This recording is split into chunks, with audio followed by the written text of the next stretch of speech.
Família Crescer, a paz do Senhor. Continuando a nossa leitura bíblica, João capítulo 4.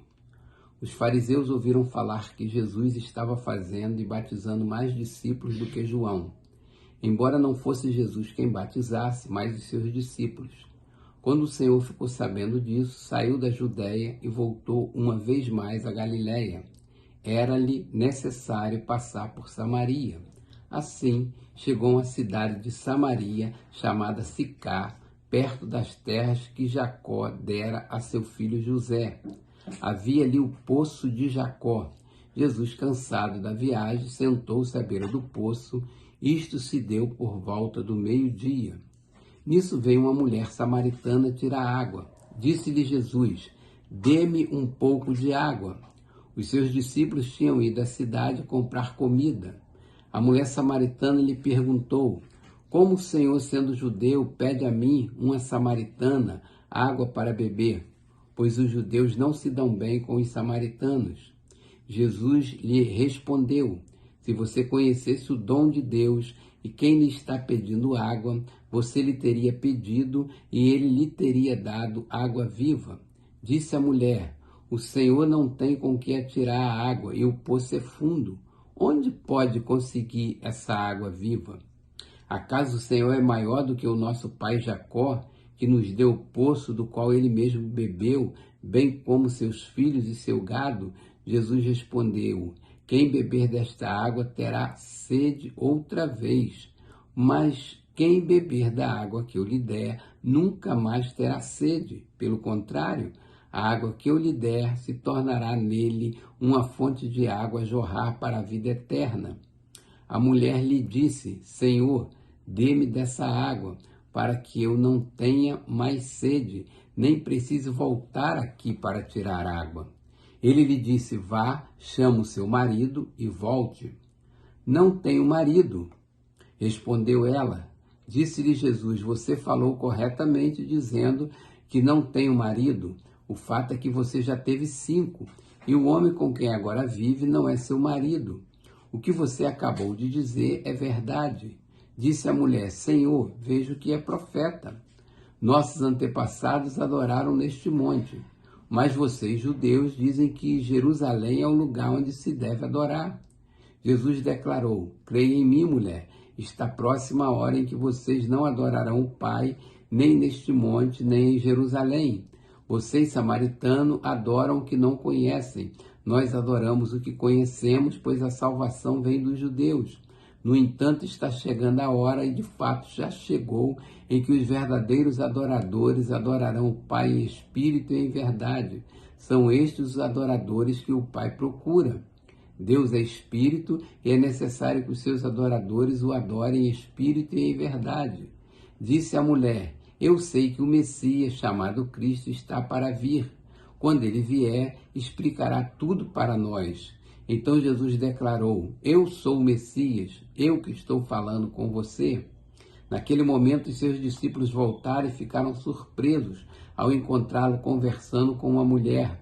Mas ninguém perguntou: "Que queres saber?" ou "Por que está conversando com ela?" Então, deixando o seu cântaro, a mulher voltou à cidade e disse ao povo: "Venham ver um homem que me disse tudo o que tenho feito. Será que ele não é o Cristo?" Então saíram da cidade e foram para onde ele estava. Enquanto isso, os discípulos insistiam com ele: "Mestre, come alguma coisa." Mas ele lhes disse: "Tenho algo para comer que vocês não conhecem." Então os seus discípulos disseram uns aos outros: "Será que alguém lhe trouxe comida?" Disse-lhe Jesus: "A minha comida é fazer a vontade daquele que me enviou e concluir a sua obra. Vocês não dizem: daqui a 4 meses haverá a colheita? Eu lhes digo: abram os olhos e vejam os campos, eles estão maduros para a colheita. Aquele que colhe já recebe seu salário e colhe fruto para a vida eterna, de forma que se alegram juntos o que semeia e o que colhe. Assim é verdadeiro o ditado: um semeia e outro colhe. Eu os enviei para colher o que vocês não cultivaram. Outros realizaram o trabalho árduo e vocês vieram a usufruir do trabalho deles. Muitos samaritanos daquela cidade creram nele por causa do seguinte testemunho dado pela mulher: ele me disse tudo o que tenho feito. Assim, quando se aproximaram dele, os samaritanos insistiram em que ficasse com eles, e ele ficou 2 dias. E por causa da sua palavra, muitos outros creram e disseram à mulher: agora cremos não somente por causa do que você disse, pois nós mesmos o ouvimos e sabemos que este é realmente o Salvador do mundo. Depois daqueles 2 dias, ele partiu para a Galiléia. Jesus tinha afirmado que nenhum profeta tem honra em sua própria terra. Quando chegou a Galiléia, os galileus deram-lhe boas-vindas. Eles tinham visto tudo o que ele fizera em Jerusalém por ocasião da festa da Páscoa, pois também haviam estado lá. Mais uma vez ele visitou Caná da Galiléia, onde tinha transformado água em vinho, e havia ali um oficial do rei, cujo filho estava doente em Cafarnaum. Quando ele ouviu falar que Jesus tinha chegado a Galiléia, vindo da Judéia, procurou-o e suplicou-lhe que fosse curar seu filho, que estava à beira da morte. Disse-lhe Jesus: se vocês não virem sinais e maravilhas, nunca crerão. O oficial do rei disse: Senhor, vem antes que o meu filho morra. Jesus respondeu: pode ir, o seu filho continuará vivo. O homem confiou na palavra de Jesus e partiu. Estando ele ainda a caminho, seus servos vieram ao seu encontro com notícias de que o menino estava vivo. Quando perguntou que horas o seu filho tinha melhorado, eles lhe disseram: a febre o deixou ontem a 1 da tarde. Então o pai percebeu que aquela fora exatamente a hora em que Jesus lhe dissera: o seu filho continuará vivo. Assim creram ele e todos os de sua casa. Esse foi o segundo sinal miraculoso que Jesus realizou depois que veio da Judéia para a Galiléia. João capítulo 5. Algum tempo depois, Jesus subiu a Jerusalém para uma festa dos judeus. Há em Jerusalém, perto da Porta das Ovelhas, um tanque que em aramaico é chamado Betesda, tendo 5 entradas em volta. Ali costumava ficar grande número de pessoas doentes e inválidas, cegos, mancos e paralíticos. Eles esperavam um movimento nas águas. De vez em quando descia um anjo do Senhor e agitava as águas. O primeiro que entrasse no tanque, depois de agitadas as águas, era curado de qualquer doença que tivesse. Um dos que estavam ali era paralítico, fazia 38 anos. Quando o viu deitado e soube que ele vivia estado durante tanto tempo, Jesus lhe perguntou: você quer ser curado? Disse o paralítico: Senhor, não tenho ninguém que me ajude a entrar no tanque quando a água é agitada. Enquanto estou tentando entrar, outro chega antes de mim. Então Jesus lhe disse: levante-se, pegue a sua maca e ande. Imediatamente o homem ficou curado, pegou a maca e começou a andar. Isso aconteceu num sábado. Por essa razão os judeus disseram ao homem que havia sido curado: hoje é sábado, não lhe é permitido carregar a maca. Mas ele respondeu: o homem que me curou me disse: pegue a sua maca e ande. Então lhe perguntaram: quem é esse homem que lhe mandou pegar a maca e andar? O homem que fora curado não tinha ideia de quem era ele, pois Jesus havia desaparecido no meio da multidão. Mais tarde, Jesus o encontrou no templo e lhe disse: olhe, você está curado, não volte a pecar, para que algo pior não lhe aconteça. O homem foi contar aos judeus que fora Jesus quem o tinha curado. Então os judeus passaram a perseguir Jesus, porque ele estava fazendo essas coisas no sábado.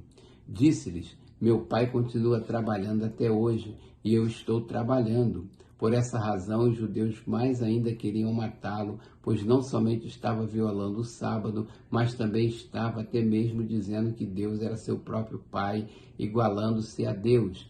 Jesus lhes deu esta resposta: eu lhes digo verdadeiramente que o filho não pode fazer nada de si mesmo, só pode fazer o que vê o pai fazer, porque o que o pai faz, o filho também faz. Pois o pai ama o filho e lhe mostra tudo o que faz. Sim, para admiração de vocês, ele lhe mostrará obras ainda maiores do que estas. Pois o pai ama ao filho e lhe mostra tudo o que faz. Sim, para admiração de vocês, ele lhe mostrará obras ainda maiores do que estas, pois da mesma forma que o Pai ressuscita os mortos e lhes dá vida, o Filho também dá vida a quem ele quer dá-la. Além disso, o Pai a ninguém julga, mas confiou todo o julgamento ao Filho, para que todos honrem o Filho como honram o Pai. Aquele que não honra o Filho também não honra o Pai que o enviou. Eu lhes asseguro, quem ouve a minha palavra e crê naquele que me enviou, tem a vida eterna e não será condenado, mas já passou da morte para a vida. Eu lhes afirmo que está chegando a hora e já chegou, em que os mortos ouvirão a voz do Filho de Deus, e aqueles que a ouvirem viverão. Pois da mesma forma como o Pai tem vida em si mesmo, ele concedeu ao Filho ter vida em si mesmo, e deu-lhe autoridade para julgar, porque é o Filho do homem. Não fiquem admirados com isso, pois está chegando a hora em que todos os que estiverem nos túmulos ouvirão a sua voz, e sairão os que fizeram o bem e ressuscitarão para a vida, e os que fizeram o mal ressuscitarão para serem condenados. Por mim mesmo nada posso fazer, eu julgo apenas conforme ouço, e o meu julgamento é justo, pois não procuro agradar a mim mesmo, mas aquele que me enviou. Se testifico acerca de mim mesmo, o meu testemunho não é válido. Há outro que testemunha em meu favor, e sei que o seu testemunho a meu respeito é válido. Vocês enviaram representantes a João, e ele testemunhou da verdade. Não que eu busque testemunho humano, mas menciono isso para que vocês sejam salvos. João era uma candeia que queimava e irradiava luz, e durante certo tempo vocês quiseram alegrar-se com a sua luz. Eu tenho um testemunho maior que o de João, a própria obra que o Pai me deu para concluir e que estou realizando, testemunha que o Pai me enviou. E o Pai que me enviou, ele mesmo testemunhou a meu respeito. Vocês nunca ouviram sua voz, nem viram a sua forma, nem a sua palavra habita em vocês, pois não creem naquele que ele enviou. Vocês estudam cuidadosamente as Escrituras, porque pensam que nelas vocês têm a vida eterna, e são as Escrituras que testemunham a meu respeito. Contudo, vocês não querem vir a mim para terem vida. Eu não aceito glória dos homens, mas conheço vocês. Sei que vocês não têm o amor de Deus. Eu vim em nome do meu Pai, vocês não me aceitaram, mas se outro vier em seu próprio nome, vocês o aceitarão. Como vocês podem crer se aceitam glória uns dos outros, mas não procuram a glória que vem do Deus único? Contudo, não pense que eu os acusarei perante o Pai. Quem os acusa é Moisés, em quem estão as suas esperanças. Se vocês crescem em Moisés, creriam em mim, pois ele escreveu a meu respeito. Visto, porém, que não creem no que ele escreveu, como crerão no que eu digo? Capítulo 6. Algum tempo depois, Jesus partiu para outra margem do mar da Galileia, ou seja, do mar de Tiberíades, e grande multidão continuava a segui-lo, porque viram os sinais miraculosos que ele tinha realizado nos doentes. Então Jesus subiu ao monte e sentou-se com os seus discípulos. Estava próxima a festa judaica da Páscoa. Levantando os olhos e vendo uma grande multidão que se aproximava, Jesus disse a Filipe: onde compraremos pão para este povo comer? Fez essa pergunta apenas para pô-la à prova, pois já tinha em mente o que ia fazer. Filipe lhe respondeu: 200 denários não comprariam pão suficiente para que cada um recebesse um pedaço. Outro discípulo, André, irmão de Simão Pedro, tomou a palavra: aqui está um rapaz com 5 pães de cevada e 2 peixinhos. Mas o que é isto para tanta gente? Disse Jesus: mande o povo assentar-se. Havia muita grama naquele lugar e todos se assentaram. Eram cerca de 5.000 homens. Então Jesus tomou os pães, deu graças e os partiu entre os que estavam assentados, tanto quantos queriam, e fez o mesmo com os peixes. Depois que todos receberam o suficiente para comer, disse aos seus discípulos: ajunte os pedaços que sobraram, que nada seja desperdiçado. Então eles os ajuntaram e encheram 12 cestos com os pedaços dos 5 pães de cevada deixados por aqueles que tinham comido. Depois de ver o sinal miraculoso que Jesus tinha realizado, o povo começou a dizer: sem dúvida, este é o profeta que devia vir ao mundo. Sabendo Jesus que pretendiam proclamá-lo rei à força, retirou-se novamente sozinho para o monte. Ao anoitecer, seus discípulos desceram para o mar. entraram no barco e começaram a travessia para Cafarnaum. Já estava escuro e Jesus ainda não tinha ido até onde eles estavam. Soprava um vento forte e as águas estavam agitadas. Depois de terem remado cerca de 5 ou 6 quilômetros, viram Jesus aproximando-se do barco, andando sobre o mar, e ficaram aterrorizados. Mas ele lhes disse: sou eu, não tenham medo. Então se animaram a recebê-lo no barco e logo chegaram à praia para a qual se dirigiam. No dia seguinte, a multidão que tinha ficado no outro lado do mar percebeu que apenas um barco estivera ali e que Jesus não havia entrado nele com os seus discípulos, mas que eles tinham partido sozinhos. Então alguns barcos de Tiberíades aproximaram-se do lugar onde o povo tinha comido pão após o Senhor ter dado graças.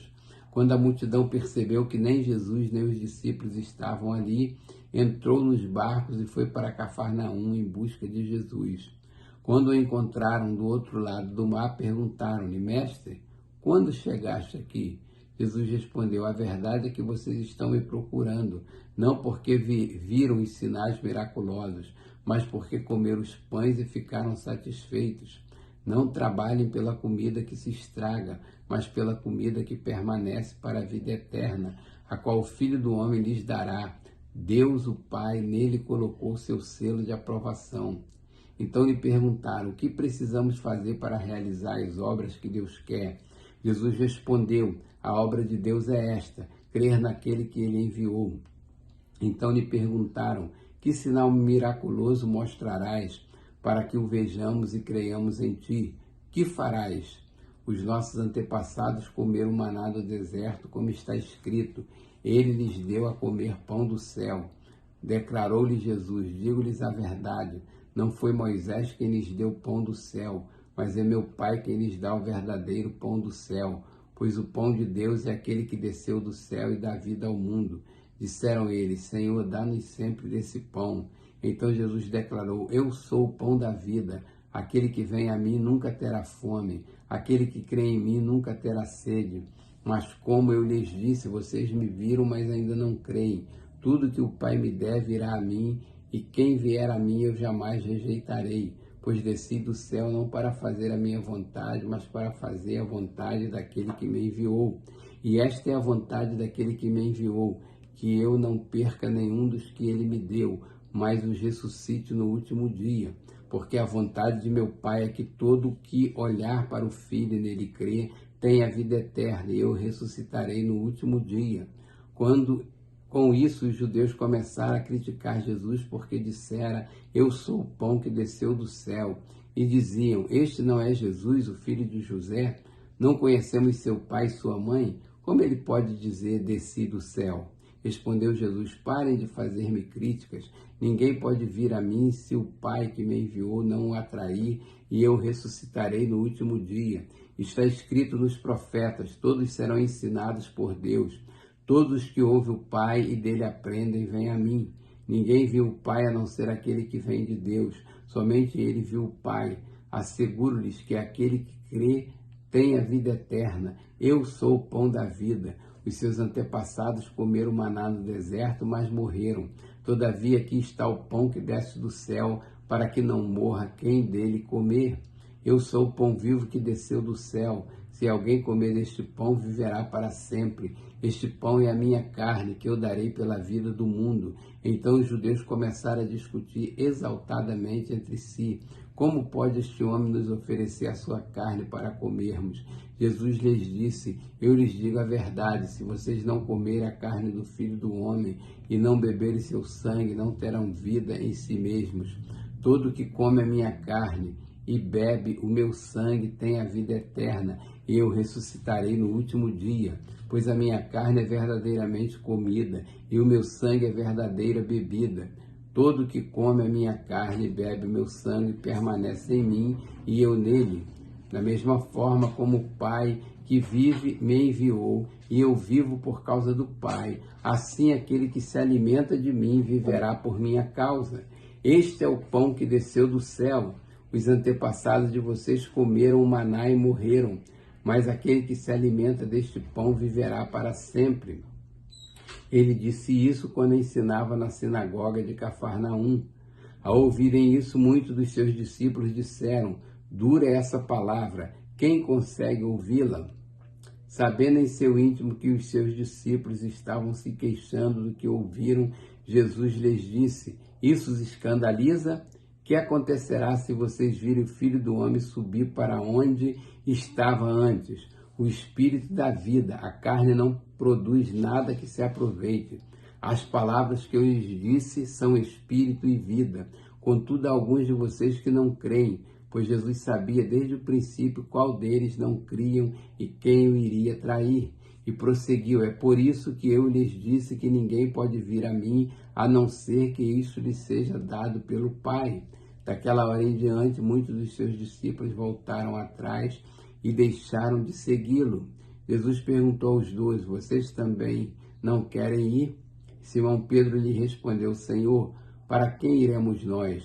Tu tens as palavras de vida eterna. Nós cremos e sabemos que és o Santo de Deus. Então Jesus respondeu: não fui eu quem os escolhi, os 12, todavia um de vocês é um diabo. Ele se referia a Judas, filho de Simão Iscariotes, que embora fosse um dos 12, mais tarde haveria de traí-lo.